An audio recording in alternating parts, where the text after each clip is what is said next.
কেন্দ্রে নরেন্দ্র মোদী সরকারের 11 বছর পূর্তি উপলক্ষে আজ আরামবাগ সাংগঠনিক জেলা বিজেপির পক্ষ থেকে একটি সাংবাদিক সম্মেলনের আয়োজন করা হয়। এই গুরুত্বপূর্ণ অনুষ্ঠানটি অনুষ্ঠিত হয় আরামবাগের দৌলতপুরে বিজেপির দলীয় পার্টি অফিসে। সাংবাদিক সম্মেলনে উপস্থিত ছিলেন বিজেপির রাজ্য সম্পাদক দীপাঞ্জন গুহ, আরামবাগ সাংগঠনিক জেলা বিজেপির সভাপতি সুশান্ত কুমার বেরা, খানাকুলের বিধায়ক সুশান্ত ঘোষ, গোঘাটের বিধায়ক মধুসূদন বাগ, জেলা মিডিয়া সেলের কনভেনার বাবুসোনা রায় সহ অন্যান্য জেলা নেতৃত্বরা।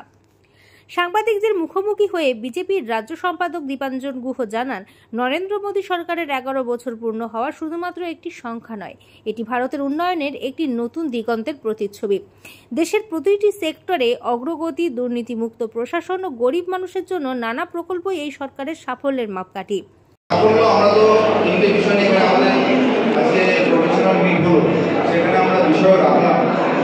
ভারতবর্ষ কোন কোন দিকে আমাদের আজকে ডেভেলপ হয়েছে, বহু বিষয় আছে। এটা প্রেস কনফারেন্সের মধ্যে নয়, আমি একটা বড় বিষয় বললাম যে 11-12-তে যে এক্সট্রিম পভার্টি লাইনের যে পরিসংখ্যান এসেছিল, সেই হিসেবে 27 কোটি মানুষ এক্সট্রিম পভার্টি লাইন থেকে এগিয়ে ক্রস করে গেছে। এটা একটা বড় আমাদের উপলব্ধি।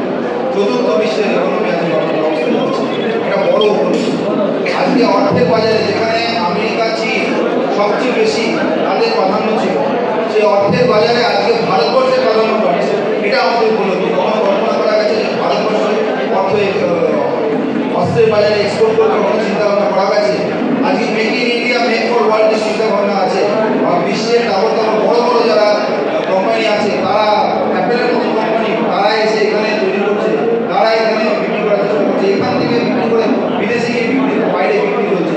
এটা ভারতবর্ষের সবচেয়ে বড় উপলব্ধি। ভারতবর্ষের প্রধানমন্ত্রীকে আজকে শেষ লাইনে দাঁড়াতে হয় না। ভারতবর্ষের প্রধানমন্ত্রী আজকে যখন রাষ্ট্রনেতারা বাকি আন্তর্জাতিক রাষ্ট্রনেতা দাঁড়ায়, তার মাঝখানে দাঁড়িয়ে থাকে। এটা আমাদের উপলব্ধি। তিনি আরও জানান, এই বর্ষপূর্তি উপলক্ষে রাজ্য জুড়ে নানা কর্মসূচি নেওয়া হয়েছে এবং মানুষের কাছে সরকারের প্রকৃত উন্নয়নের বার্তা পৌঁছে দেওয়াই বিজেপির মূল লক্ষ্য। সাংবাদিক সম্মেলনের মাধ্যমে আরামবাগ সাংগঠনিক জেলা বিজেপি এই বার্তা স্পষ্ট করে দিল যে তারা কেন্দ্রীয় সরকারের সাফল্যকে সাধারণ মানুষের মধ্যে তুলে ধরতে বদ্ধপরিকর।